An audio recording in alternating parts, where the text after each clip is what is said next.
So good morning, everybody. I am happy to see you all here on this very first full day of winter. And today we are going to be looking at Parsha V'Yagash. And in this Parsha, Judah begs for Benjamin's release in a really impassioned speech, revealing his devotion to Jacob and his sense of responsibility. And Joseph, overcome with emotion, discloses his identity and the brothers reconcile. The Parsha goes on to detail Jacob's move with his family to Egypt. So I'm really interested in what's going on with the brothers and what took place so that they could reconcile. There seems to be a theme of personal suffering experienced by the two main characters, Judah and Joseph. And with both of them, the suffering that they experienced led to significant personal growth. Judah buried two sons. They were both husbands of Tamar and had a real comeuppance during his encounter with her. We can surmise that his own grief prepared him to empathize fully with the grief he anticipated that his father Jacob would experience if he came home without Benjamin. And this encounter with Tamar undoubtedly led to greater humility on his part. Joseph experienced tremendous trauma of kidnapping, near fratricide, and being sold into slavery. Joseph's life also was marked by a significant survival ability. He was charming. He had management and business skills, which provided him with the opportunity to rise from slavery to be, really prominent in Egypt. And he had a really healthy imagination, which allowed him to interpret dreams and an ability to rewrite his narrative from one of victimhood to one of survival. In his reframe, God was the responsible party, not himself and not his brothers. And Joseph's ability to reframe his story and forgive his brothers is captured in the line when he says, "So it was not you who sent me here, but God." However, as important as this reframe is, it seems evident that Joseph's ability to forgive his brothers was a direct result of their repentance, teshuvah. Despite his strategies for survival that had served him so well, it was hearing his brothers' honesty and witnessing their remorse that ultimately gave him the freedom that he needed in order to forgive. It seems to me that Joseph's ability to attribute his gift of dream interpretation and his good fortune in Egypt to God opened him to the ability to be able to forgive his brothers. Likewise, his brothers needed to believe that they were truly forgiven to be able to move past their own guilt and shame and accept Joseph as their brother. Maybe reconciliation with another requires an acknowledgement of our and the other person's suffering. And I think that requires some humility on our part. I don't think we can be truly open to reconcile with another when we feel self-righteous. So for me, there were several themes that just popped out, and they all seemed kind of, pardon the expression, glommed together. The process of teshuvah, making some kind of repair, forgiveness, humility, reconciliation, and the ability to reframe one's story. So in our sit today, I'm going to encourage you to allow yourself to notice if there are old stories in your life that need reframing, maybe a new interpretation or a revised outcome. This skill is one that mindfulness meditation can really nurture. How can we witness our pain, reframe our stories, and release ourselves from old narratives of blame and shame that have been, kind of rolling around inside us for so long? We can do this by first becoming aware that we have stories that no longer serve us and sitting with and honoring the pain that they cause us. So let's take a few cleansing breaths. I invite you to sit comfortably, breathe in fully, hold that breath for a moment, and then exhale slowly and completely. And again, inhaling fully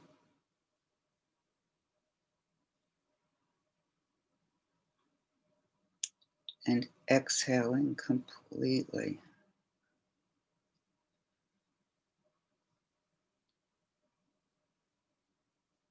And again. And on this next exhale, as you return to comfortable breathing, I suggest that you bring to mind an expansive vista. My suggestion is the sky, a nice, clear blue sky.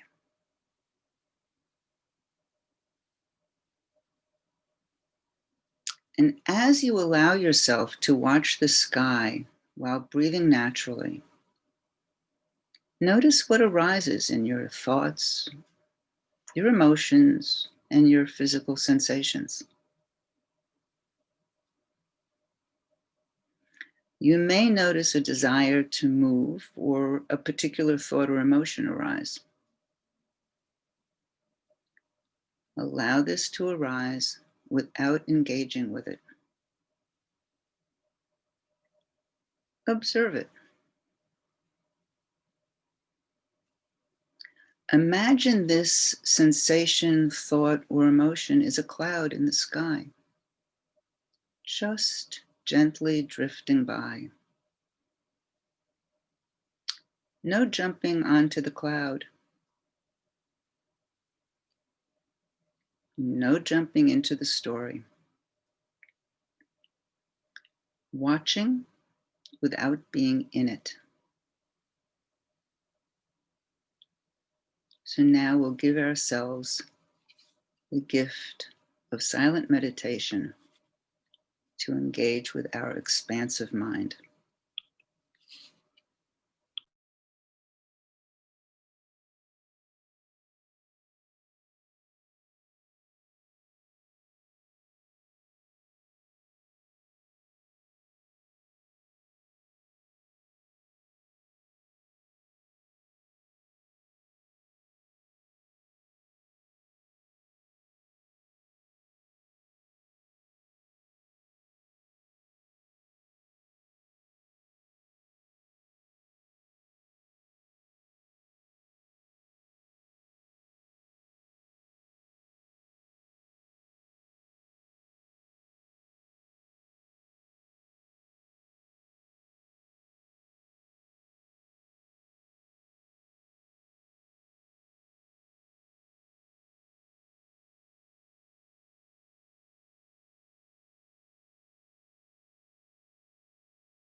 As you slowly and gently come back to the room, going to share a Mary Oliver poem with you. The Journey. One day, you finally knew what you had to do and began, though the voices around you kept shouting their bad advice. Through the whole house began to tremble, and you felt that old tug at your ankles. Mend my life, each voice cried. But you didn't stop. You knew what you had to do, though the wind pried with its stiff fingers at the very foundations. Though their melancholy was terrible, it was already late enough, and the wild night, and the road full of fallen branches and stones. But little by little, as you left their voices behind, the stars began to burn through the sheets of clouds, and there was a new voice, which you slowly recognized as your own, that kept you company as you strode deeper and deeper into the world, determined to do the only thing that you could do, determined to save the only life you could save.